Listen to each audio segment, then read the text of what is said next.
It's going to be an underdog story to start things off. It says a lot that I think he could make it out of other groups, but this one will be extremely tough. It is going to be very interesting to see what he tries to do to crack the puzzle that is going to be Maru, as we know he can be such an aggressive player himself. But ladies and gentlemen, it is time to kick off Maru versus Time.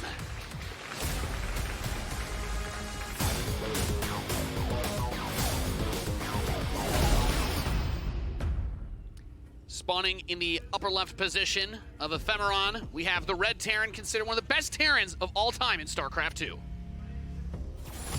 Jin Air Greenwing, Maru.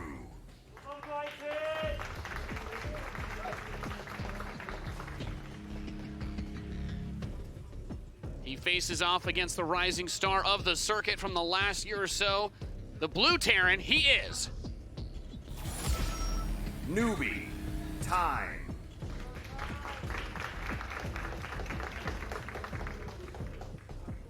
Working his way up those ranks, and 3 round of 8 finishes in the WCS circuit this year. Very solid finishes throughout. Of course, I think what really put Time on the radar for a lot of players was that incredible back and forth series with Serral at that tournament over in Helsinki about a month and a bit back.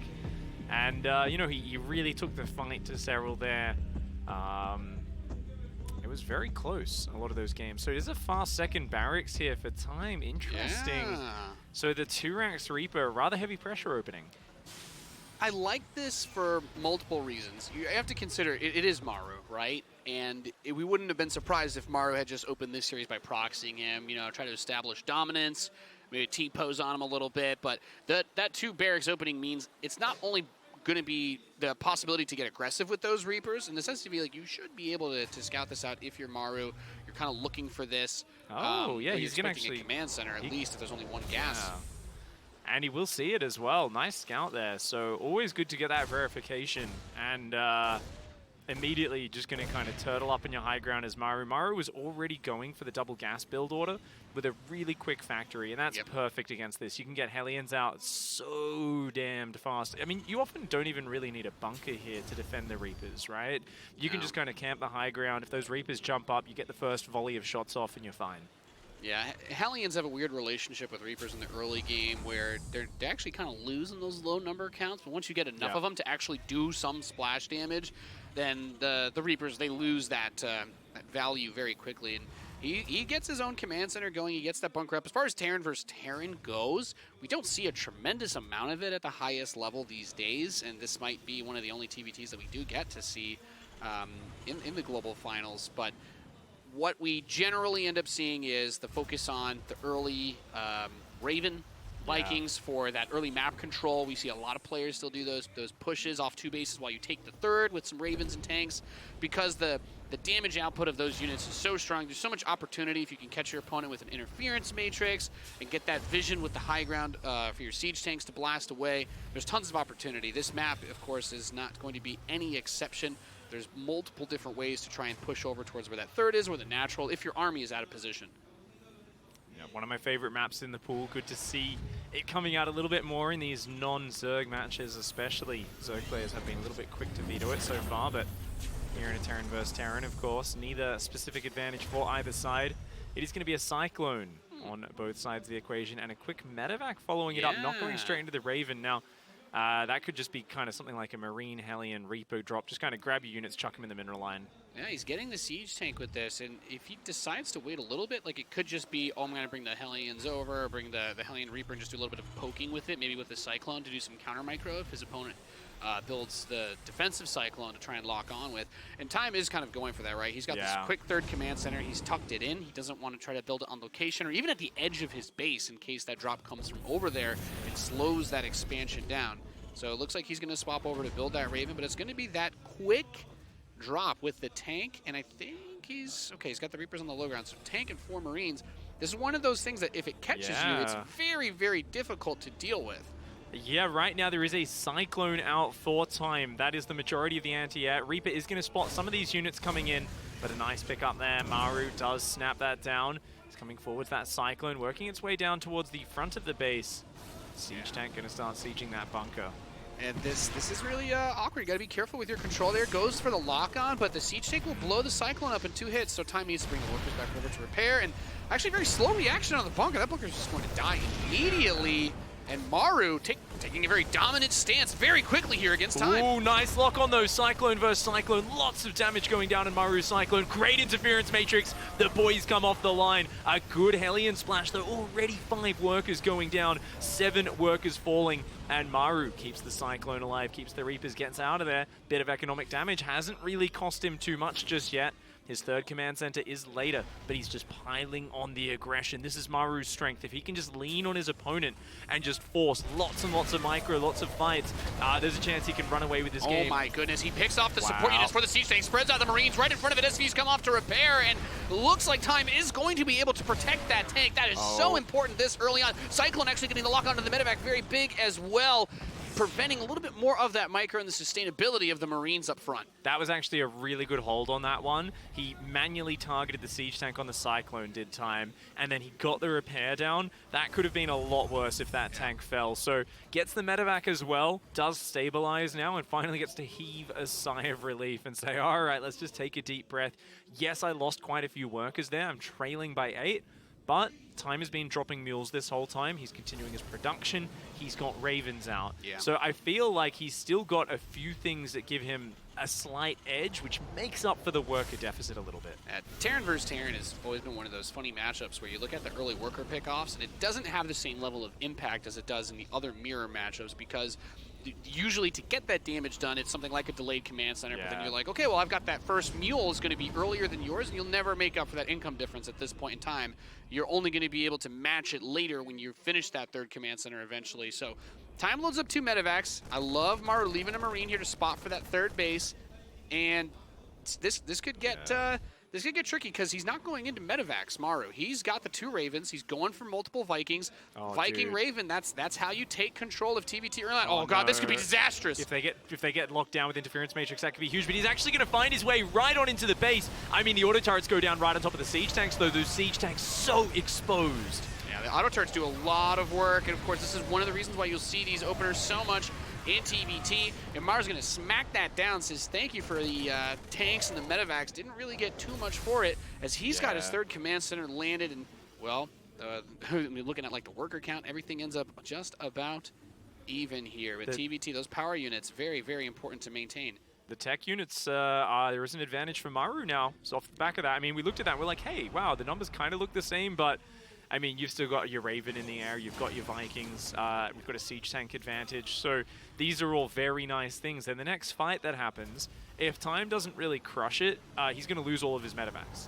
You know, he's kind of given up air control at this point, right? Yeah. He's not going to catch up that Viking count. He's lost his Raven. So what can you do? I mean, you can drop, you can try to overwhelm with Marines, but any sort of prolonged static situation where you're both just sitting outside of tank range, Maru has the advantage. He can pick off air units, he can inch his siege tanks forward using that air control. So Time here, he's going to have to be a bit more active with drops. You can see he's zoning out here on the north side of the map. He's got to try to create some just space for himself. And over time, a big enough Marine tank army can definitely, you know, find an opening. You catch your opponent partially unsieged. Vikings, Ravens, not the most important units. Yeah. One of the interesting things about TVT, and even you're looking at like, well, isn't Maru supposed to be the player that's like crazy aggressive? Like in TVT, the openers, it always starts like that for the most part. But people play very cautiously. You're getting those sensor towers much earlier. You know, there was periods of time where we didn't really see sensor towers until you were in like a maxed out, like mass tank situation in Terran versus Terran. But the focus is going to be on upgrades, which is really important. Speaking of, combat shields finishing right as Maru's little hit squad runs into Time's little hit squad. Except Time's 1-1 isn't done, so his Marines would be absolutely butchered if they took the engagement there. Yeah, not quite as many Marines for Time either. Good little catch there as well. Maru does catch the Cyclone, Time stims forward, but Maru on point. Both of these players are so quick, constantly watching their units, not letting anything get caught out. Quick 4th command center for both sides, going to the 2nd factory to increase the tank production, as those tanks, of course, creating areas where it's very awkward to engage. So this really is the modern evolution of TVT, as players being very on point with the defensive setups. We see they've both got sensor towers, they're starting to add missile turrets, Vikings patrolling the edges to stop drops, and you want to send these little drop squads around to pick at your opponent, look for openings.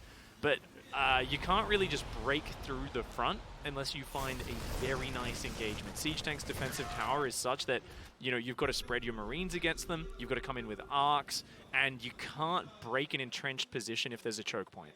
And it is worth mentioning with the Raven, if there's only 1 or 2 tanks on a position, that lack of Vikings you talked about, which Time has started to work on a little bit, means that you could use the interference matrix, bust down those tanks, and with an upgrade advantage or a good spread on Marines, you can kind of get that fight that you want away from the splash damage, and then the siege tanks themselves, well, they're not going to be able to do anything if all the Marines are dead.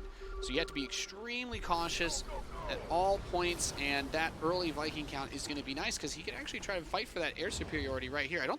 Doesn't look like Maru actually brought tanks with that drop, though. This might actually be a great move here for Time. He's found a command center. The planetary is not quite finished just yet. Mass repair comes down, the Marines stim forward, and that command center, is it going to go down? Maru, though, he's quick to react. He's bringing his Marines over.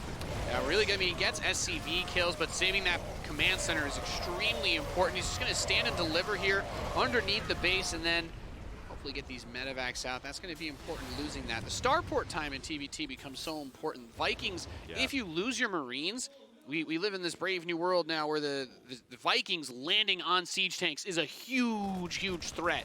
If you are too aggressive with your Marines, you can't even like unsiege the tank in time to fight the Viking. You'll die that fast with the bonus damage they do to mechanical. So we're already seeing Maru get 2 additional starports to prepare for that big air late game, but instead he's going to try to charge into that natural. 4 interference matrices dropped. Time's going to have to disengage. That's a lot of siege tanks, but a good hold by Time.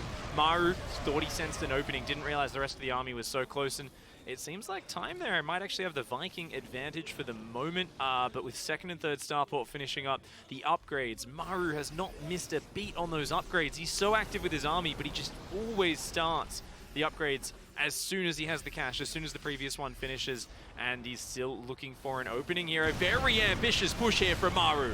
Jockeying for position, the Marines going straight up the ramp, taking huge blasts, but Maru has 3 on the low ground that are killing all of the Marines of Time. And once again, the conversation pick goes back to the air control. If you lose that air fight and the Vikings can get position, the next phase of the game is going to get even harder. And what I find curious, Maru, with those earlier starports, he's focusing on replenishing that Viking count. Once you can establish that air dominance, you get Liberators with advanced ballistics, and you have that range upgrade, you are looking mighty fine. But as our observers point out, and I'm going to echo off what you said, we still don't have 3-3 started for Time's bio. That being said, that big fight was a big misstep from Maru, trying to force his way up that ramp. I mean, that was... we talk about Maru's greatness, his ability to work his way back from behind. Sometimes, though, he does take an over-aggressive engagement, and now he's way behind on the Marine count. Time senses weakness. He's going to try and jump forward, but I think his tanks might be a little bit far back here. A bit of an over-eager extension there.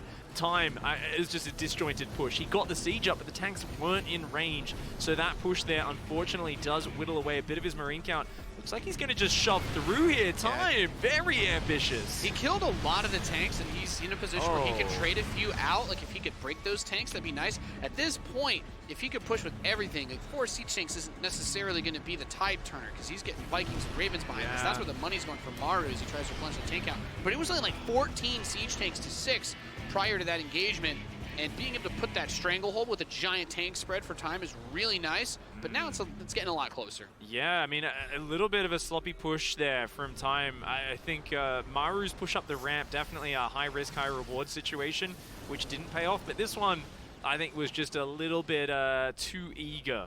Kind of saw the tanks, said, hey, my army's bigger, let's go, but it was a disjointed attack, and it kind of extended. He followed up with the siege tanks trying to siege up in range of Maru's tanks, which just got blitzed. It did nothing. He lost 5 tanks for 1.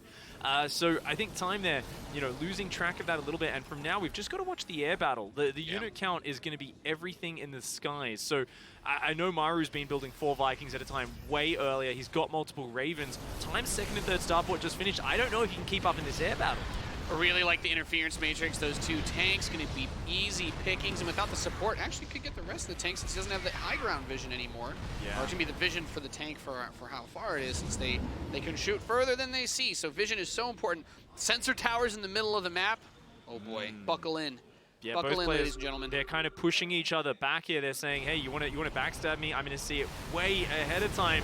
The Viking count is identical. The Raven's not really taking a big effect here. Time gets a few Vikings. He's still somehow maintaining that air advantage despite having less production. A big drop on the right-hand side going to come in as well. Cannot engage the planetary directly, though. Yeah, very risky to try and do that with so many SCVs to repair it.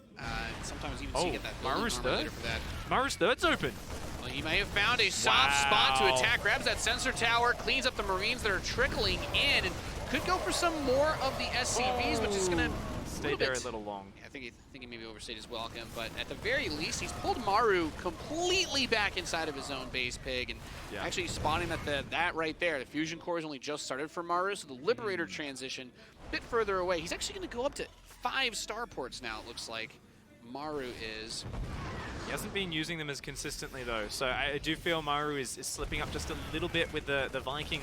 Well, I mean, it's not even the production so much as the engagements. He keeps engaging when he's just down on the Vikings, or he gets caught, where Time's done a really good job of stimming a few Marines forward, getting some important shots, and just taking out 1 or 2 Vikings. You don't mind losing 7, 8, 10 Marines to tank fire, because that's turning the air battle in his favor. And look at the Viking count. It's 18 Vikings for Time. He's building 4 range Liberators at a time. He's up against like 6 or 7 Vikings of Maru. I think Maru wants to go into BCs maybe, but right now the air battle is looking very scary. Maru, though, he's got a big Marine count, 60 Marines versus 20. So if Time gets caught out of position unsieged, he can lose this game very quickly. As long as he's in position, that's what those sensor towers being put so far out are for. This is a great pickoff, just grabs that Liberator. Of course, you don't want to have to send your Vikings home to try and protect that. But the thing about TVT is if you've got those tanks with the +2, he's got 10 siege tanks. Yeah, 60 Marines to 23 is a lot, but if he's not caught out of position, as you said, you're not breaking that. You're not going to stim your Marines into 10 siege tanks with 20 Marines supporting them and win that fight. So Terran versus Terran, the pendulum swings into the air battle, which is, it gets wild, it gets crazy. The Ravens gain a lot of value as you get to that phase because the anti-armor missile can allow Liberators to fight Vikings. They can kind of tank that. But also battle cruisers, interference matrix is a very powerful tool against those as well. And if you're using the battle cruisers, you can also increase their damage because they don't do a lot per hit, but they shoot very fast.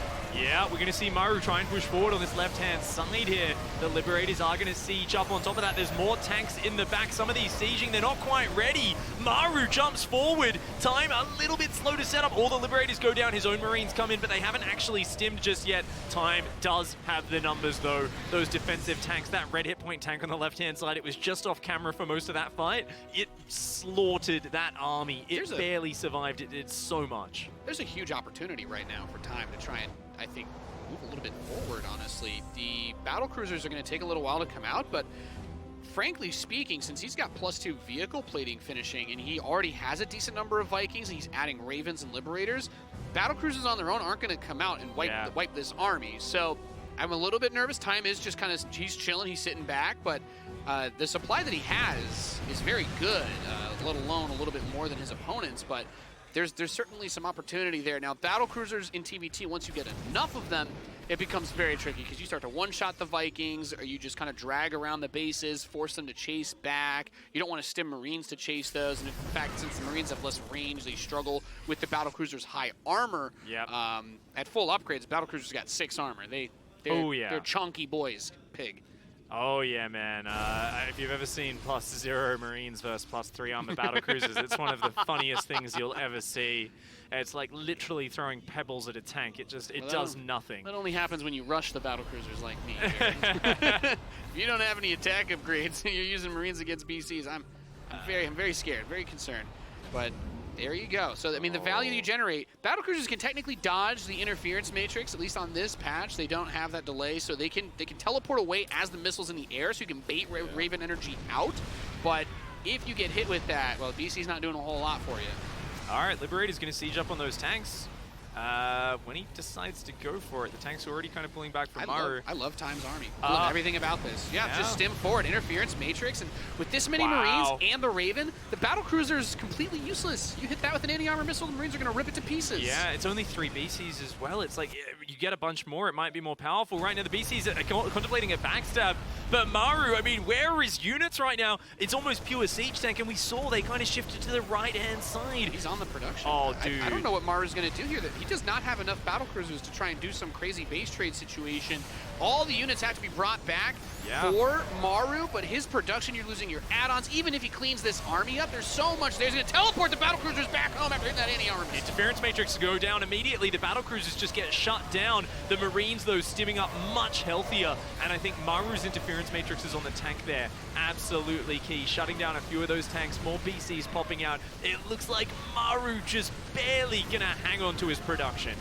And loses still so much. The time it will take to replenish those add-ons, to rebuild the infrastructure here is going to be, it's going to be debilitating to a degree. And the other thing to consider, Maru's getting his 2-2 going, but the upgrade advantage for time in the air was also very nice to have. It won't be too big of a difference anymore because he didn't go straight for the +3/3. But when especially you're using battlecruisers, and now both players are building them, Pig, which brings me to the scariest part. Have you ever watched a battlecruiser try to kill a battlecruiser? It's quite a slow process outside of Yamato, man. Say, you put the kettle on when that fight starts, make your tea, do some popcorn, I don't know, get some squats in, and then you come back and the fight's almost over. Well, add a few SCVs repairing, and it just never ends. Literally will not end. Yeah. The fight goes until the map mine's out. Of course, for those who don't know, battlecruisers have a much stronger anti-ground attack as opposed to the anti-air. These tanks going to come forward here for time. I mean, what have you got to defend? Maru needs to defend these bases. This one and the one in the top right, mightily exposed right now. He's got 11 Vikings, 4 battlecruisers, so he has the air advantage, but the Marines are the big threat. He's got to use those siege tanks. Oh my gosh, time just diving on top. He's going to yeet in. There we go. Interference matrix on the siege tanks. Marines are going to run forward. Could break an anti-armor missile to help support those, but not sure he's going to need it with the Raven support. Even auto turrets would be amazing here. So many Marines for time with that supply lead, with the upgrade lead. He is getting massive damage done. And our Chinese Terran player is taking a big stand against the terror of the GSL. Dude, the anti-armor missile comes down as well in the tail end of that. Maru teleporting his 3 battlecruisers in, trying to save the day, but he's already lost the base. He's already lost a ton of army units. Times economy plodding along. Hey, not just plodding along. Look at that on the right-hand side. He's even taking one of Maru's bases. If he can secure that, he is so far ahead economically, there'll be no way for Maru to get back in this. Yeah, and look at that, shaving off 3 Vikings with those Marines. That's the downside of having your infrastructure trimmed the way it was for Maru. Yes, he can still spend his resources on battlecruisers, but he's not pumping out a ton of Marines and siege tanks to supplement this force. And if you're time and you've got upgraded Marines, you're not worried about battlecruisers. Marine Raven will smack down BCs all day if you have no siege tank line to protect them. Indeed. Marines, you know, such a versatile unit, and having all those barracks go down in that push, Maru just doesn't even have the choice to continue Marine production right now. He's already quite broke as well. It's funny, the Yamato on the turret. The turret will survive with 10 hit points if you Yamato it. Fun fact, everybody. Promptly burns down afterwards. But yeah, it's tough here. Maru's going to float over his main, or actually his natural, sorry. He lost his main to retake this base. And, well, good luck defending that without the planetary now as well. There's still so many Marines. You need an anchor, and that's the weakness of battlecruiser strategies in TVT like this, is you don't really have an anchor point where you can fall back. With BCs, they are one of the worst units in StarCraft for defending. They're awesome at attacking because you go to kill them and they teleport away. But if you're defending with them and you teleport, well, now you just die. Yeah, we're going to see Maru try to counter-push here. He realizes he's losing his base, and Time's just going to jump on it. Interference matrices shut down every single battlecruiser and tank. Anti-armor missile on everything, and just like that, Time with an upset to start the day. Beautifully played. I mean, that is beautiful Terran versus Terran to watch, and I wasn't expecting it to start with such conservative play on both sides, but I really feel like that actually favors Time, because he's the player that would be more likely to come into this matchup with nerves if one of them had to have them. So getting a game like that, where you get to fully flex that macro muscle, demonstrate your understanding of the army compositions, the unit positioning, and being able to find those opportunities here and there to pull Maru apart, well, now I think he looks way scarier going into game 2, because he's glowing right now, Pig. He is positively glowing. On fire. I mean, I would be too. Imagine if you just took a map of Maru down there on that stage, Nate. I feel like you'd just be running around the studio screaming with your shirt off. Yeah. I know I would. I've got a tank top hidden around here just in case. You never know. The stars and stripes on it. Of course. Of course. Oh man, What a great way to start it. Yeah, no, that's a hell of a game one right there. And I think if you're a fan of Time, well, of which he's gained many this year, that is exactly what you're looking for because he's not a gimmicky player. He's coming out, he's playing Maru's game. You could argue it was a weird start, but let's see what he does in game number 2. It's time to get into it with Maru versus Time.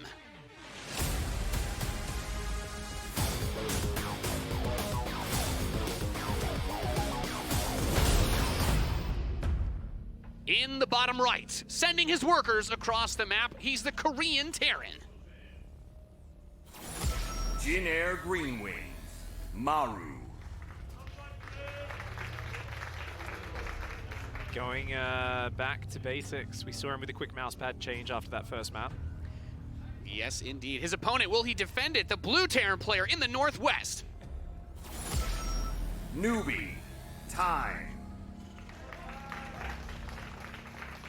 Most certainly not a newbie after that map 1, but he's about to be tested hard and fast here. The position of these barracks, Jared, you think in Marauders, right? It could be. It's 14 supply double barracks as well, so whatever comes out of it, it is hitting as fast as possible. This is, I mean, this is literally just 2 SCVs is all it got built. Barracks, gas, barracks.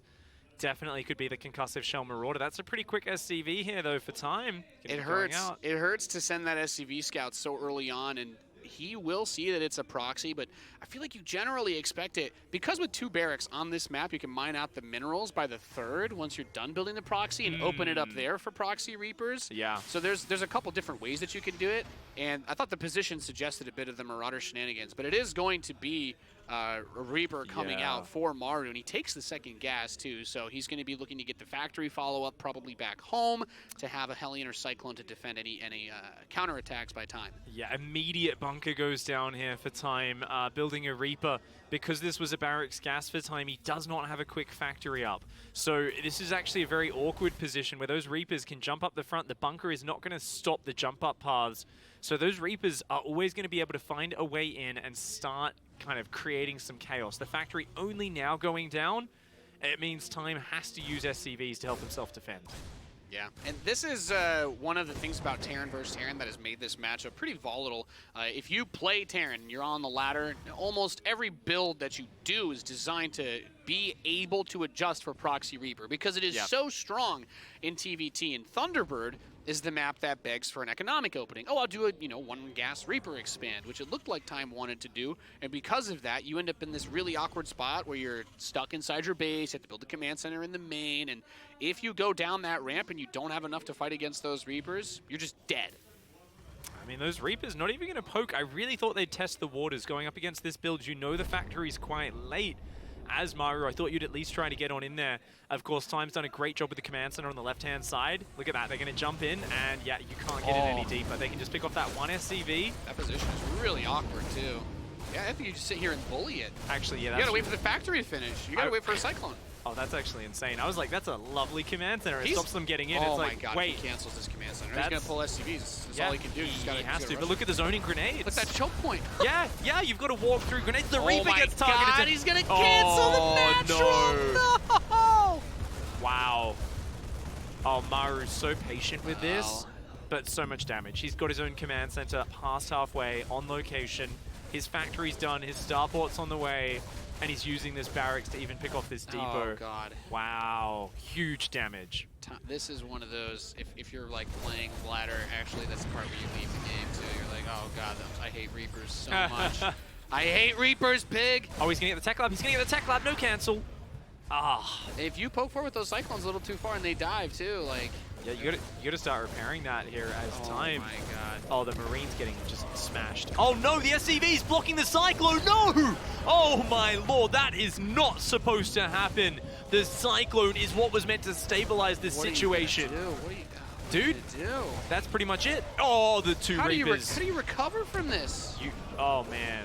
I don't think you do. Yeah, you still got the high ground vision because of the barracks. That's insane. That is insane. You are not meant to get this much damage. I mean, without trying to like overly hype it up from this point. He's dead. Yeah, GG. Maru ties it up 1-1, and that, ladies and gentlemen, that's Reapers will put the fear into you. That's for sure. Yeah, I mean, this is the secret to Maru's success, is the fact that he loves his proxies, and he can always hit you with an early aggressive play. In game 1, he had that cute little Marine medevac kind of push that he came in at the front with, and Time kind of handled it well. So Maru said, you know what, let's up the ante. Let's hit you even earlier, as fast as possible. And it was a pressure. You know, he's got the command center, the factory behind it. He's just looking to delay the expansion, force a bit of an over-response, and look for little micro edges that he can gain. And we saw that bunker just being too far back for Time, was not able to cover the command center, and then some miss micro on the Cyclone. He focused on locking onto the barracks at first, rather than fighting the Reapers, took a lot of damage. That's fate. Oh, that's rough, man. Wow, so Maru immediately striking back. He brings the game back into his wheelhouse, says, oh, the macro map? No, we're not playing that game again. I do not want to go there. And Time is going to be, honestly, I don't think it's an end-of-the-world type situation, because he got caught trying to play a macro build on a macro map. And in Terran vs. Terran, that's why you see everybody open double gas first. Not because you want to all in, but because it's sometimes the only way to not die to these builds. Let's see who's going to take the lead in this series as we get ready for Game 3.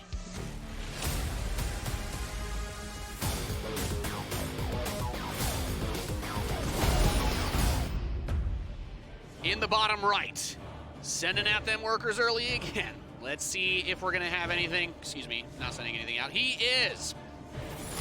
Jin Air Green Wing, Maru. He sends his first worker to the wall, and I'm like, is it a proxy again? When it's Maru, man. Yeah, he can never count it out. His opponent in the top left, he could win the macro game, but had some trouble microing before. Newbie, Time.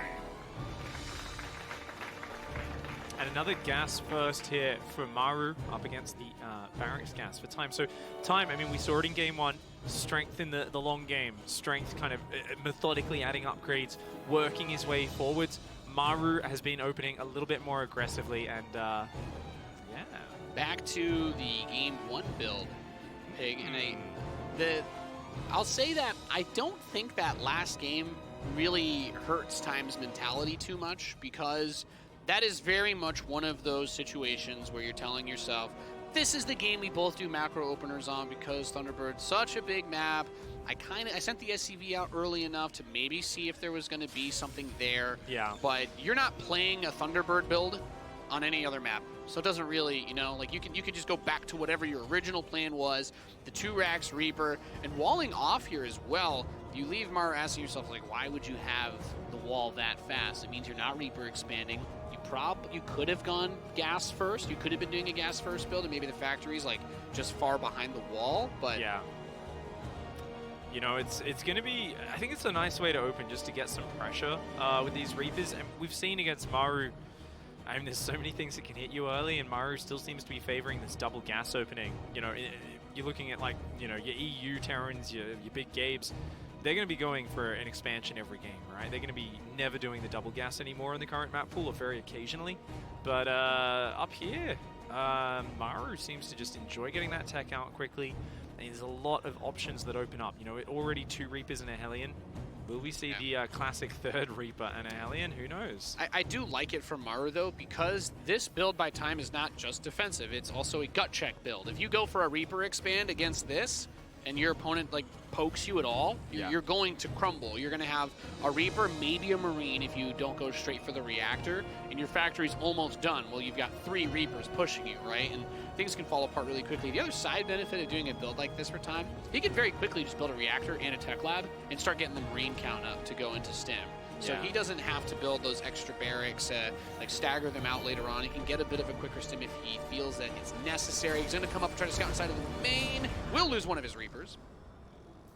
Good defense so far. Time really likes to just play this so safe. 3 Reapers on the high ground. It's always the bunker. It's always the Marines in there. He seems to just enjoy this safe progression. And, ooh, quick 3rd gas on the natural for Maru. Yeah, this right to line it up with the command center finishing. This looks, and that's the textbook TVT build where you get that You lift after the Cyclone, build another tech lab, go straight into the Raven, start building the siege tanks. Maru has mixed it up a little bit already with his openers. He's going to do, we're going to see that medevac build again. Identical to game one, right, from both players. The exact same matchup of builds. It's a different map. Definitely does have the slow fields and stuff. Yeah, this is literally the exact same builds from both players.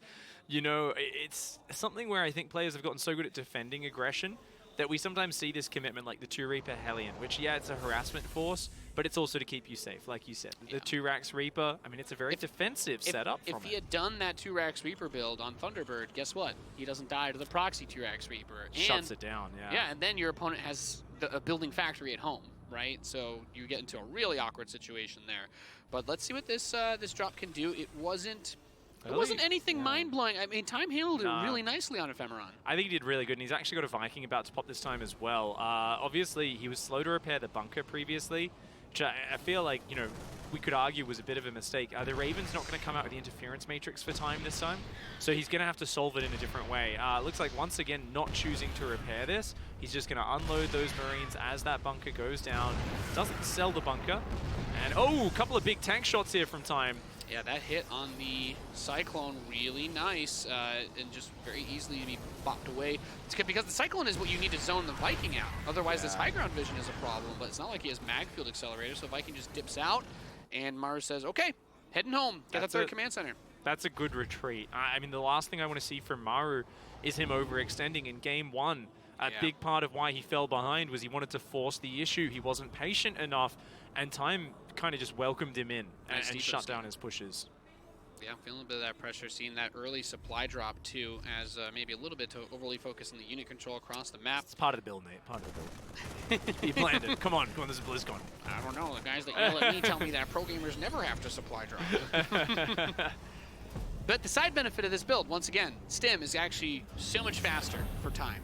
And when he starts to go across the map, of course, the converse to that is you don't have a ton of units because you didn't let this transition straight into 3 racks. They're both going to have their E-base timed out pretty early.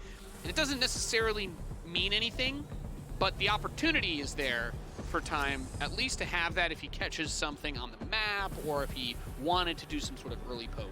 Yeah, I mean, it gives you presence on the map at the very least, right? And if you do catch things, like you said, you might pick something up.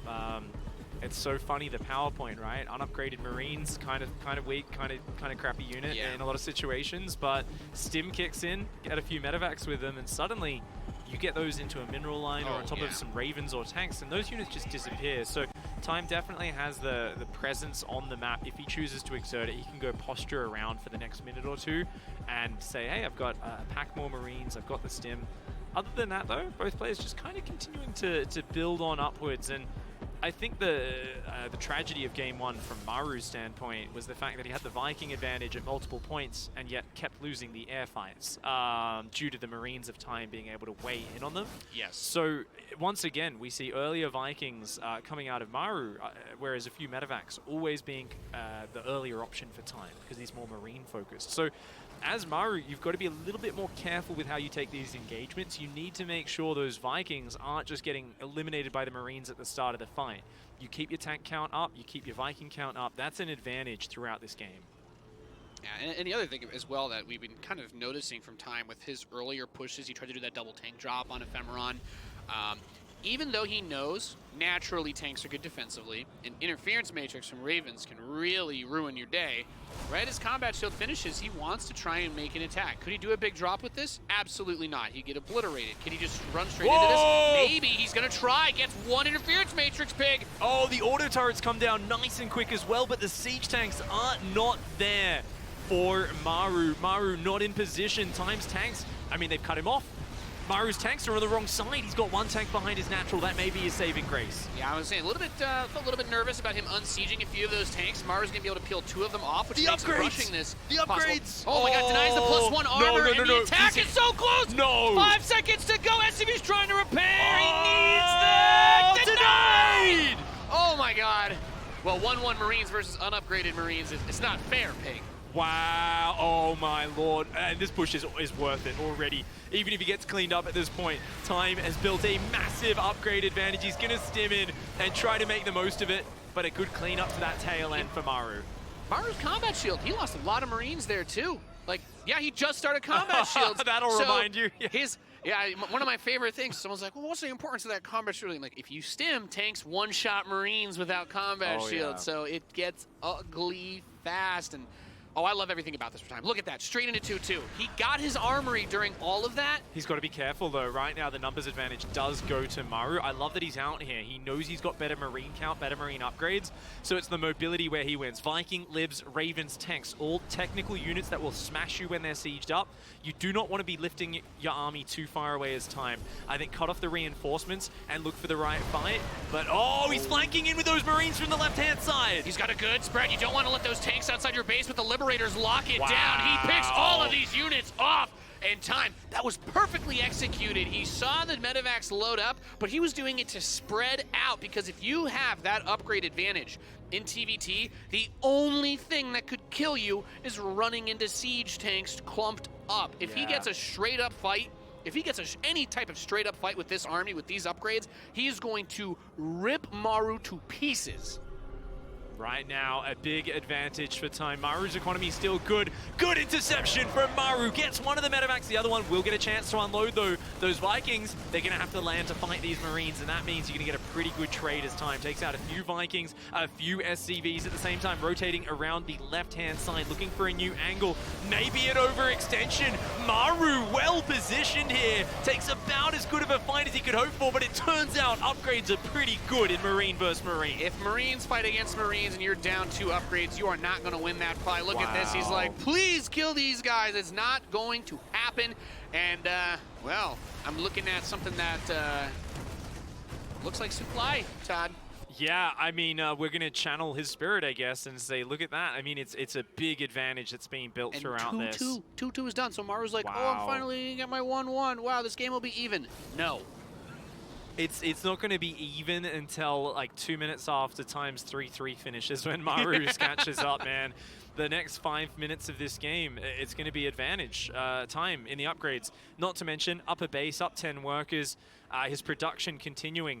You know, Maru's just managed to get a second factory up. He's like, okay, we need more tanks to stabilize and hang on. Maybe I can eventually get a fourth. Guess what? Time's already going into the air transition, dude. Yeah. He is already going triple starport. He's starting those ship plating upgrades. He did neglect +2 vehicle weapons, but I mean, Maru's just started this +1, so you've still got the advantage there for time. He has just played a spectacular game so far. This has been an amazing game, and to echo everything you just said, Pig, he has done all of this and not missed a beat back home, right? Actually, I'm gonna harken back to the early supply drop Maru did with his first aggression. Time, he's moving out, he's making these pushes, he's taking his bases, he had that armory done on time, something a lot of Terran players will forget. The combat shields was forgotten by Maru. It's looked very sloppy from him in this series so far, at least in the macro games. It's tiny little mistakes in that regard. I mean, it's not giant ones, it's tiny ones, right? But they're turning into big ones because time has been so perfect at remembering them, right? So when the fight happens, hey, there's an upgrade advantage, there's an upgrade difference, which that 30 seconds might not normally matter. Big advantage, and I love the rotation of this army, just looking for angles. Maru's so well positioned. It's just he needs to have the sickest fights. He can't just have an average engagement, he needs an amazing engagement. Yeah, this is one of the only ways that time could lose, is just charging into this and taking a bad fight. He's going to go for it anyway. Make sure you keep those Marines split. Time is going to fight with that upgrade advantage, descending upon the army of Maru, taking a 50 supply lead, and it's not enough to defend. Time takes the lead in this series again. GG. Wow. Absolute confidence there. Didn't doubt himself for a minute. That push, I was like, yeah, this looks a little bit like a headbutt. I'm like, you know? if you're Maru in that situation, the only thing you can do is hope he runs into your tanks and you get a few good shots and you're like, okay, suddenly he's overextended. But time says, no, I have enough to take this. And he looks fantastic. His defense was perfect, his counterattacks, he found the opportunities, and he wasn't afraid to try and make things happen with those drops, getting the damage done. I'm extremely impressed by time today so far. Clearly the preparation paying off, apparently grinding mass games with innovation. It's a good way to prepare for this guy. Yes, it is. Ladies and gentlemen, the series will continue. We're going to take a quick break. When we return, the conclusion of Time versus Maru.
Welcome back, ladies and gentlemen, to the Starcraft 2 World Championship Series Global Finals Round of 16. We are in the first match of Group B, and boy, oh boy, has our Chinese player given Maru a run for his money. I'm Nathanius, joined by Pig. Hell of a match so far.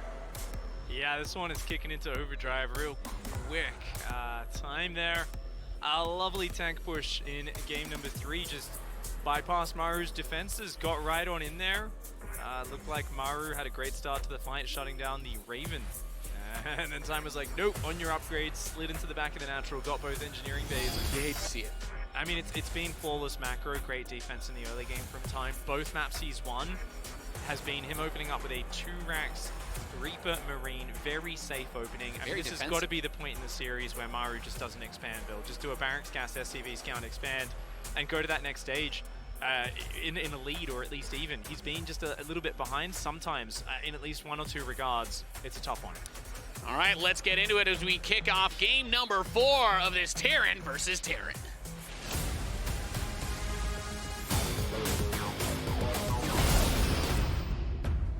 In the bottom right of Triton, we have the red Terran player. Can he bring it back? Jin Air Green Wings, Maru.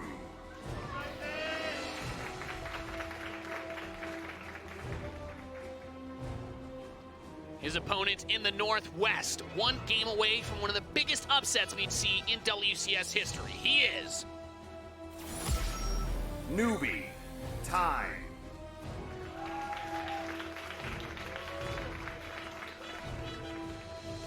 All right, Pig, I'm just going to say it. All right, it's really cool. We're out here, we're in Seoul, and for everybody out there, as a fellow person who's only ever watched GSL online for my whole entire life, I can tell you the people who shout fighting are real and they're in the crowd. It's pretty awesome. It's a pretty awesome experience being here. Hey, we got to see Sue getting mobbed by his fangirls yesterday. It was like 5 of them. I'm like, oh my God, it's real. Yeah. They weren't kidding. It's kind of cool to be out here as nerds who've grown up watching StarCraft. Me and you getting to sit in here with all the cool kids and watch some amazing games of StarCraft. Like these wonderful folks in the crowd. Look at them enjoying the year's 2019, and people play video games for money, man. It's awesome. The future is sick, Pig. You know, this series has been so fun to watch. I feel like Time was talking to, I guess, his practice partner, Innovation. It's like, well, I don't know if I can beat Innovation's proxy Reaper. Like, it's really good, right? And Innovation probably just said something like, well, I don't know, just do a bad build that's good against Reapers. Like, let's just do defensive 2-Rax Reaper. There you go. You know, and he's like, yeah, I guess as long as he can't kill me with the one thing he's known for, I should be okay. I mean, that's exactly it. And it's a great choice. And I mean, once again, we see Maru, even though it's not proxy Reaper, it's a Reaper Hellion opening, and it achieves nothing in this scenario. So I really do wish Maru would kind of stretch out into a different way. If I mean, thinking way down the theory crafting line, it's a bit of a gamble. But if you're going up against this, you could proxy Banshee, right? Yeah. I mean, the Raven comes out so late for Time with this build. You know, I feel like there's a few different builds you can do to take advantage of this. You know, you can just go for a greedier command center. Maru, though, I feel like he's just sticking with the openings that he seems to have the most practice with, and I'm a little bit disappointed in that because I think Time here is just kind of got this inefficient expand build that's ultra safe, and whilst he's hitting his macro perfectly in the follow-up to that, he is playing a little overly safe. You know, he's delaying his tech, he's delaying his expansion. This is something you should be able to take some sort of advantage against. And Maru, I mean, he's the player, he wants to take advantages by harassing you, he wants to take advantages by attacking you, by outskilling you, and Time's clearly not giving him that opportunity, right? Like, the fights that are happening, it's very carefully calculated by Time. It's not just who can micro their Marines better, it's all about the setup to the push. So Maru, I think he's got to be a little bit more flexible this game. He's got to be very careful with the engagements he takes, and definitely can't let something happen like in that last game where letting, you know, that push just slide into his natural, getting caught out of position, a huge mistake. He cannot afford any more of those. All I can think about is the interview with Time. with that little cute video we had played before we started this match, where he said, "I don't think I can strategically outsmart Maru." It's like, I don't think that's going to happen. So this is going to boil down to a test of our skill. And so far, that's what it's looked like. An inefficient build from Time. He opens with Turex Reaper that doesn't really do anything other than keep him safe against a cheese. Yeah. And he says, well, I'm just going to hope that Maru screws up. And Maru has. He's made these early pushes and forgotten depots. He's gotten supply blocked a lot. And had just a couple of odd slip-ups where he had the Vikings and the Ravens. Even on the last game on Winter's Gate, he had the Viking Raven covering the slow zones in the air by his base, and he killed one medevac, but you should almost always be able to get both of them in that scenario, and those 8 Marines actually bought him time to make that big push onto the third. Yeah. That would have been the point where he stabilized. It was almost an amazing moment where he moved the Vikings over at the right point. Didn't quite get it. But this time, you know, Maru still working forwards, adding his second Raven, his tanks, his third command center. Time doing the same on his side of the map. We have a little bit more often seen just a single Raven out of Time and then a swap over, so we'll keep our eyes on that. I mean, it does look like the same build order, doesn't it? The quick stim starts up, and going to be very interesting to see how this one goes, because, I mean, we're seeing the same openings go up against each other, but it's a different map. It's a huge map. Where the players kind of go to expand for their third and fourth bases is going to be key. How you cover all the space on this map, you know, which player decides to break down the rocks. Triton actually turns into a very interesting map with all the movement that happens throughout the middle of it. So I'm very curious to see which player takes the aggression and how they both move about this map. Yeah, especially having a third base, or excuse me, the low ground between the natural and the third base, where going down there can be extremely risky. And the way that players can kind of abuse those positions gets frustrating. Oh no, that poor tank. Goodbye, Tech Lab. No, we don't want you anymore. Yep. At least he does notice now, not when 4 or 5 siege tanks are all stuck in there spasming out against each other. Those are, you're describing my games, Pig. Or Alpha Stars. I don't know why I would destroy my own Tech Lab. It doesn't make any sense. It's inefficient. Yep. And the engineering bays are starting up. Maru, there we've got the 1-1 beginning. He's got the Reaper there to be like, no, you have to pull units out to take your third base. And I'm just going to get that quick scout. So, should be able to land. I mean, this is nice so far. The Reaper's just battling for map control a little bit. Time kind of winning on that one. Of course, Reaper's easily going to take out any individual Marines all over the place. Slight upgrade lead for Maru. That's been a pattern with these two build orders. I mean, it's amazing how consistent everything is lining up. Yeah. The same like 10-second advantage in the upgrades for Maru in all these games. Good reaction there, pulls the Hellion back. These Reapers just trying to make sure he's not surprised by any pushes coming across this map, and he's setting himself up. 3 tanks, a Raven, a pack of Marines with Stim coming out across this map. He wants to be assertive. That Cyclone in the center of the field is nice. We'll give him some form of a heads up. But the tricky part about spreading out your tanks like this, especially on a map like Triton, is there's so many different angles you can try to make that push through.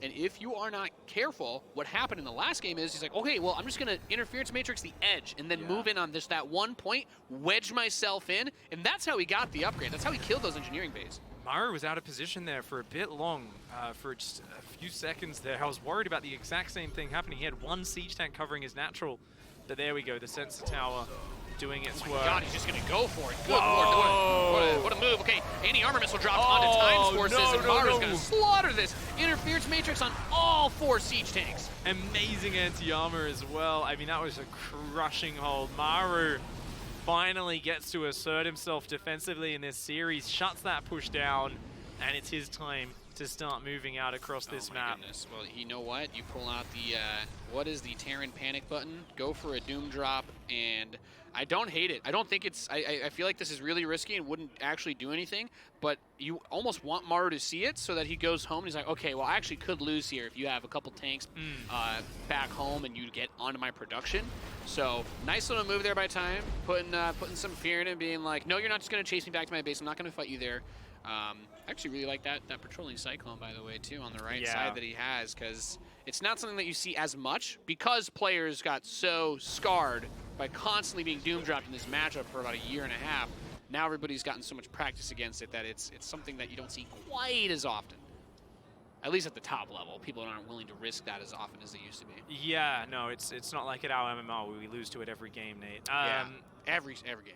This is really interesting though, because both players have been working up their macro, sorry, but Maru's actually really focused on it this game. Both of them forgot their armory during the skirmish earlier. Maru remembered his slightly earlier. He went into his 2-2 slightly earlier, whereas we see only one upgrade started there for time. We see a faster second factory for Maru, and Maru's been on 74 SCVs for a while. Like, he's been up in SCVs consistently over the last few minutes. So I feel like this is Maru saying, okay, I see what sort of game we're playing, all right? Your defense is really good. I can also play a defensive game. I can flex, you know, aggressively and defensively. So he's going to move around. And the both players just posturing, but neither one wanting to overcommit. It's such a big map. If you get caught on the other side and they bypass you, get in your production, you're in big trouble. So both players playing super careful Starcraft. Yeah, it's just like when you look at trends in TVT, especially the sensor towers, neither player missing that when they go for that third. Time considering jumping in, there might have been, I think he might have been able to grab that tank. There was a little bit of a soft spot there, but you know that's that caution that you're talking about. He's like, well, I'd rather pull back and maybe deny a fourth if he's moving it. I don't know. He actually loaded up in his medevacs and he's just flying home. Yeah, I mean, when you look at Time's vision there, you see one tank shoot you, you've got no idea what's supporting it, right? If there's 10 Marines with it that stim forward, you're going to get wrecked. In hindsight, you know, we get to see everything. Or you ask yourself, why does my opponent only have one tank back at his base? Oh my goodness, I'm about to die. So, bringing everything back to help defend. It's never a bad move. Oh my goodness, he's just going to try and get a spread here. No, there's no way you can win that fight, Maru. Get out of there, Maru. He's going to lose at least one Raven. How good is anti-armor missile? Let's find out. Auto turret's going down. Oh, those Marines are actually dying pretty fast, Pig. At that point, with only +1, the Marines are at -2 armor. So that's they do take a lot of damage. Yeah, I really like the idea from Maru. I definitely think a bit overeager there. You know, the idea of saying, look, this is a very mobile attacking force. If I catch 1 or 2 tanks, I shut them down, I take the fight, and then I disengage, and I pick up and boost out. But losing the Ravens there, a little bit rough. Both players now posturing across this map. And they haven't really been fighting over the watchtower. It's more been about threatening the sides. +2 finishing up, so they both want to get into it. Time wants to bring his army over, but great positioning by Maru. You were talking about the features of this map earlier. It's hard to push up these ramps. Yeah, You're not tacking up that. It's a nice threat you're creating here, but you can't force the issue time. Time's got to lead. You know what's actually really dangerous, though? There's a weird thing I'm thinking about right now. If he was able to win this Viking fight, yeah, he's just going to use it to stall time to get a big drop inside of the main base. This is so risky! Surely Maru's prepared. He didn't change the rally point. Where the engineering He can't believe it. I'm sweating. No, he can't believe that he would have gone for this. That was such an insane move. It was the obvious move, but Time goes for it anyway, wins the Viking War, gets in, snaps the command center. Pulling some of those forces away. Uh-oh, Vikings are exposed too. Don't want to lose any of those. He kills the main base command center. Like, man, if I was him, I would be thinking about those engineering bases again. That's devastating damage he was able to do. He lost a lot of his Marines, but the siege tank count is the more important part of this army. And as long as he can get that home and start to slowly replenish that bioforce, we haven't had the big air transition yet, but it is coming. Fusion core on the way. Liberators are already coming out for Maru. You know, this is a different sort of Maru from the previous games. He's showing he can take a punch. Yeah, that was him being cocky, not changing his rally point to intercept that potential drop. I mean, he knew it was an option. Go home time. You can't fight here. But what's most impressive about what Maru's been doing here is that, you know, he lost that command center, he lost some stuff in the main. Look at his economy. Look at his supply. His money is banking. He's faster into the fusion core, faster into 5-star ports. Maru is very happy to play this game right now. He's going to get wedged outside of his third base here, too. Oh, no. This is going to be quite hard to hold. There are so many Marines here. He could just run straight. He could just run to the left of that command center and fight it, but instead he's going to bring everything over, sieging the Liberators, and getting a little bit adventurous, but the tanks are still not here yet for Time. He's got the siege up on this third. The siege tanks for Maru just let out a deadly volley. And there goes all of Time's Marines. Most of his siege tanks falling as well. Time here just pushing a little bit too eagerly down that right-hand side of the map. And I mean, I was a bit surprised no one was fighting for the watchtower. We see exactly why. If you just sit on the side of the map like that, your opponent can dive through the middle and they're on top of your base. Maru with an awesome push. I don't know if Time forgot that he didn't have any medevacs to that army, but when he moved to that bottom right side again, I'm like, you cannot go up there. If he had 4 medevacs, I'm like, okay, maybe take that position and try to go for another big drop, but that position was just so rough because he couldn't get back to his own base as fast as Maru could. And Time is in a really tough position right now. Liberator range is about to finish, and with the Viking count advantage, there's nothing he can do to stop them from just mowing down the tanks from 13 range away. Yeah, I mean, Time has to fight a really scrappy game for the next minute or two until he stabilizes, you know, on supply and catches up in army. But even at that point, I feel like Time is forced to play a mass Marine tank style at this point. I don't think he can catch up in that air war, so I think Marine production has to be the priority for Time, and he needs to get some sort of force threatening on the left-hand side of the map. You can see here, any small skirmish, the Vikings punish him. Those medevacs go down. So Time's got to split his army up down the left-hand side of the map, threaten the right, and then try to open up these rocks, look for some sort of engage where he can wedge the army, but you cannot compete in the air. It has to be pure Marine tank for Time. Yep, there's no way he's going to be able to catch him in that air force. The Liberator adding to this, the Marines have been cleaned up, and that's it. There's no anti-air to protect the tanks. GG! Maru's going to tie this series up 2-2. Not going to go out that easily. Maru with a very nice game, and it's a good adjustment. You know, I was critical of the opening, but it was his focus throughout. He was a little bit tighter with the upgrades. Fantastic defense. You know, shut everything down from so many angles, and, you know, to be critical of him, he was like, there's no way you're going to pick up in that main. Didn't even prepare for it. Didn't even change the rally point, but he was so on point with his macro, even losing a command center didn't matter. One of the medevacs I think he went with towards that main was empty too, and I'm like, maybe if he had committed a little bit more, if he had been able to do a bit more damage. Getting the command center is nice, but as you pointed out, he already had so many other bases, his economy was fine. Like, that's one of those moves where you want to, like, really hurt the production, or I think look for those engineering bays again, because when you're making a move like that, you're giving up your army advantage in Mars as well. I already have everything I need to play the end game, so yeah, I'll rebuild the command center, and then I'm just going to kill you. Disco Bloodbath for the final map of this series. Pick a fitting map. Oh yeah, because this series has been a bloodbath. Dude, this tournament, yesterday we had so many 3-2 matches, already starting off the group of death with a 5-game set. It's awesome, you know, we're just gonna have so many games, and it's just so good to see. Time's the biggest underdog maybe in the entire tournament, right? Maybe Hero Marine as well. He's one of the biggest underdogs. It's his first time here, already showing up in a big way. This is awesome. All right, it's time to find out who's winning the first match of Group E, ladies and gentlemen. Let's get into it.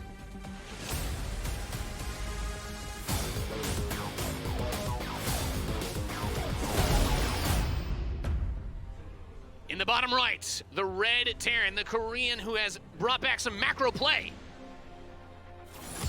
Jin Air Green Wing, Maru.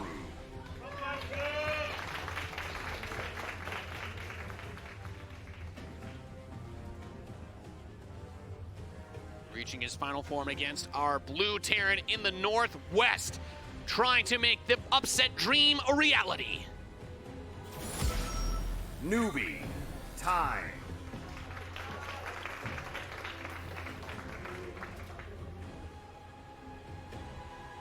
Big map that we're going to be going into here. Disco Bloodbath.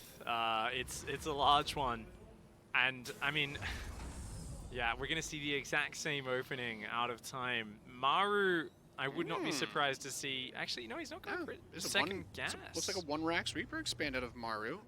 Reactor Hellion, maybe? It could be, and with an SCV scout from Time, there's a possibility of some poke potential here. You do have a very small Reaper cliff, but you generally don't want to block it in TVT because unless you're like, oh, I'm playing like Skylar, oh, he's gonna 4 Rax Reaper me. Okay, I'm gonna block it. But like otherwise, siege tanks are gonna blow apart whatever it is you use to cover that. So yeah. I don't think that it's necessarily bad. He should be able to take map control very easily at the start of this game when he sees that Maru is actually playing very conservatively. Well, this is exactly what I was asking for Maru to do in the last game as well. He ended up, you know, not doing it, but this time around, he's gone for an SCV scout. He's doing an expand. This is the way you're going to get a lead against Time's opening. And I feel like Time's had a little bit of a freebie up to this point in terms of saying, you know what, I can just go T-Rex Reaper, get a bunker, get a command center, and it's all good, I'm safe. And the thing is, he's been actually ahead 1 or 2 SCVs on Maru with that opening. Yes. That's not going to be the case this game. We're going to check about a minute, 2 minutes from now. We'll update that. You're going to see Maru sneak a good handful of SCVs ahead of Time. And, I mean, if he takes any engagement nearly as good as that first defense in the last game, Maru's just going to have this game, you know, in the palm of his hand. Yeah, I'd still just like to give an interesting to note. Good amount of respect from Maru towards Time's build, though, with this, because he didn't build an add-on with his barracks. He's actually building, he went Reaper, Marine, Reaper, because he knows that the vulnerability is 3 Reapers could beat those 2 units, and he's actually still going to get a nice little poke done here, but by having that 3rd Reaper come out when it will, it's not like Time's been going up to 5 or 7 Reapers. Like, he's like, okay, I just need to get like 1 or 2 more extra units than I normally would, and I'll be totally fine. So once that Hellion pops, Time can't fight against this, he's going to have to go home. Good defensive grenade there from Time. Oh, comes don't back lose forward. those Reapers, though. There's a Hellion there. You got to watch out. Time. Got to leave. So good choice to retreat at that moment. You know, just run straight over the dance floor. And talk about fast 3rd command centers as well. Time's like, okay, you got your natural faster than me? Well, I'm going to get my 3rd faster than you possibly could here. So that's his way of kind of compensating for, as you discussed, the Maru trying to take advantage of the safeness of that build that Time went for. Cool adjustment, isn't it? I like that. Nice way to mix things up. And no medevac this time from Maru. Actually, just going straight into the very early Ravens. This is really good. I mean, he's going to have such a fast lead on the Ravens. 2 Raven push with a couple siege tanks could be very deadly. Time's going to be way behind on that. Yeah, and then back to, as we've been seeing, that's kind of been the trend for this matchup. Even though Maru didn't go for the same build, the SCV that got picked off and delayed that CC even just the tiniest little bit doesn't actually have that worker advantage that we were thinking he might. Especially now that Time is going to have that 3rd CC finishing as the 3rd starts for Maru. But that's kind of been the trend, is that Stim is way faster for Time. Maru goes double Raven, or he's been going for the double Raven. So positioning becomes big. But I think, looking at the way that the last game played out, this map is going to favor some more of those positional plays like Maru went for, where he kind of has that middle spot. Yeah. And if Time is dancing around him, he's going to have a very difficult, you know, time trying to handle all of that, those big pushes that come around the side. Of course, Disco Bloodbath, that main base, invites big drops. Big drops. It begs for big drops. Yeah, so many different angles you can come into that main base from. And, you know, looking at the economy, I said we'd check it back a few minutes later. Time's still up a worker. That fast 3rd command center helping, but of course delaying the command center on the high ground and then Maru having to float it down. It actually turns out completely okay in that regard. I think that one pickoff, just a couple seconds it was delayed, but just the one SCV there was just nice little touch. And he hasn't missed a beat with everything else. Immediately lands his 3rd base. Has his own Raven out, but he's going for a fast stim and good Marine production. So even if Maru has maybe an extra tank, maybe an extra Raven, you're going to see that the Marine count for Time gives him a lot of strength. And this opening has just been so nice for him once again. This supply lead, this worker lead, it actually makes me feel really good for Time. This is really dangerous, actually, for Maru. Moving this 3rd command center out, you gotta be really careful with those siege tanks because he doesn't have a lot of other forces. And even just a handful of Marines from Time with how fast his stim was done. Now, we, of course, see that he didn't move his units across the map, but if you're Maru, you have to be thinking to yourself, like, okay, there's a possibility that something is going to come here. That window is closing as his stim is about to complete, so he won't be worried anymore. Maru's gone 2 medevacs, but he has almost no Marines so early, so it's a little bit of an odd opening. That Cyclone lock-on micro from Time gets the Raven down to almost half hit points. That's an awesome start, gets another lock-on. Quick hot pick up to cancel that from the Reaper. Oh boy, he's here, he's ready to fight! Throws the interference matrix onto the other Raven, kills that. Medevac tries to save the siege tank. Cyclone not able to get a lock-on onto that, but oh boy, that army supply, 46 for Time. Maru immediately lifts that 3rd command center. He's getting the hell out of there, Pig. Dude, that ambush from the left-hand side. The Reaper Cyclone looked like it was just trying to pick off a unit or 2. Maru just got broadsided by that army. Surprise! Absolutely smashed in, man. That was a beautiful engage there. He even had the interference matrix down to start the fight. Time here, he pushes back the 3rd, and that's all you need to do. He could drop him too. There's a lot of stuff he could do with this. I mean, and the best part, Pig, he doesn't need to do anything because he's got his 3rd base mining. You know what he does? He's making sure he doesn't. He's doing the Artosis thing, all right? He's getting his armory. He's trying to make sure he has a follow-up to this. He goes for the interference matrix. There is one tank sieged up for Maru. Time's going to split those Marines up the ramp. Wow, dude, so many SCVs falling here. The Marines with 1-1 stim and shields, and that is 23 of Maru's workers smashed. I mean, it was a big Oh economy my lead. God. Now it is a monstrous economy lead. Maru is going to be forced to counter push across the map. He needs to do damage. No landed third, half the SCV count, and no other real tangible advantage in terms of the units. I don't think, it didn't really look like Time was risking too many of his siege tanks. I don't think that there's a huge difference in terms of the power units that are on the field, but he can start his 2-2 whenever he wants. But actually, whoa, Time never started his +1 armor. Okay, well, that's a pretty big mistake. Yeah, that is a big mistake. He did have 2 engineering bays, but he actually forgot to start his +1 armor. Yeah, that's a mistake. I mean, Huh.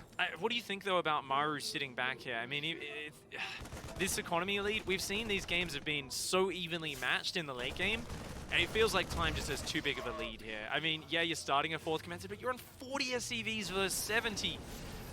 I agree with you, Pig, but it is Game 5, and it is Maru on the other side. So if anybody was going to be able to find a way to do it, it would be him. Of course, there's no reason at all why he would tap out or try to throw it away here because he knows everything is on the line right? here. Surely he's got to like slide a drop across. I feel like he can't just play completely conservative.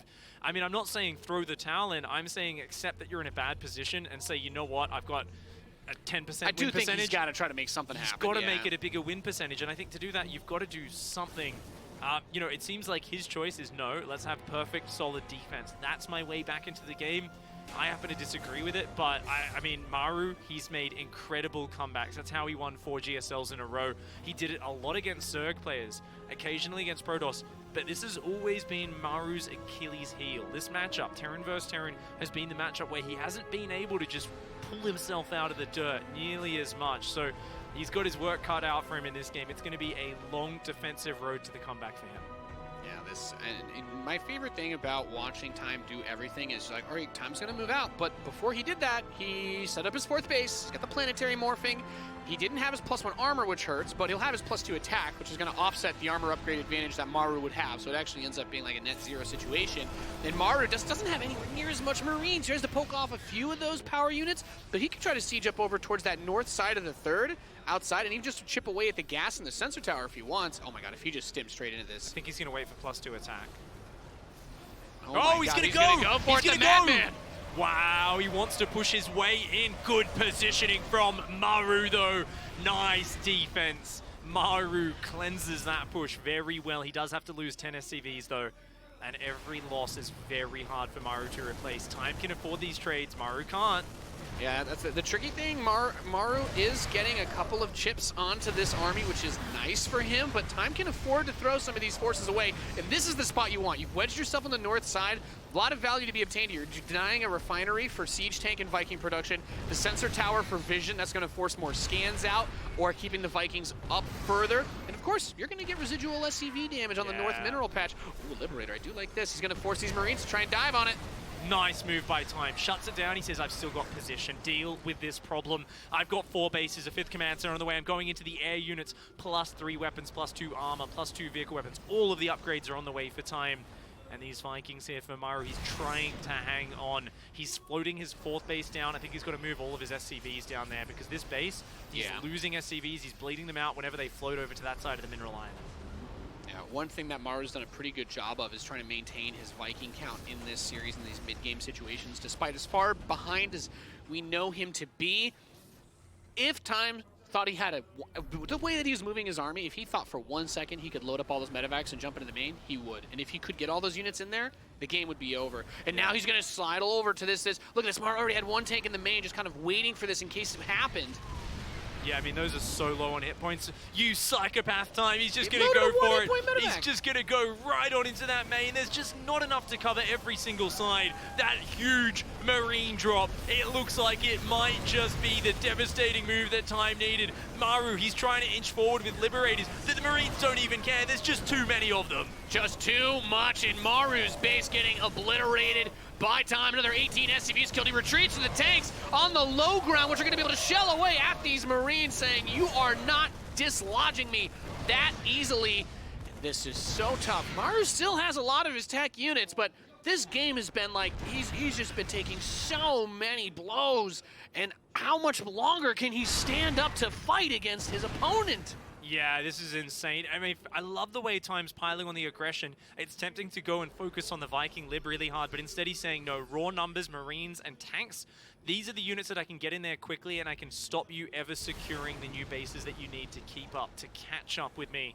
So he is going into the tech. He's adding the starports, but it's still non-stop Marine tank.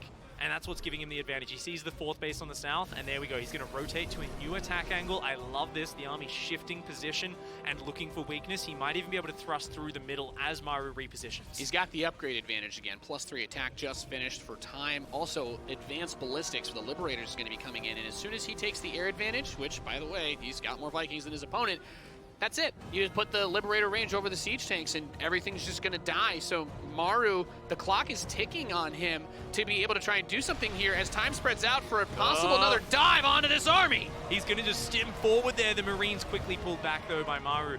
I think Time needs to be using a few more scans to position here. He's been...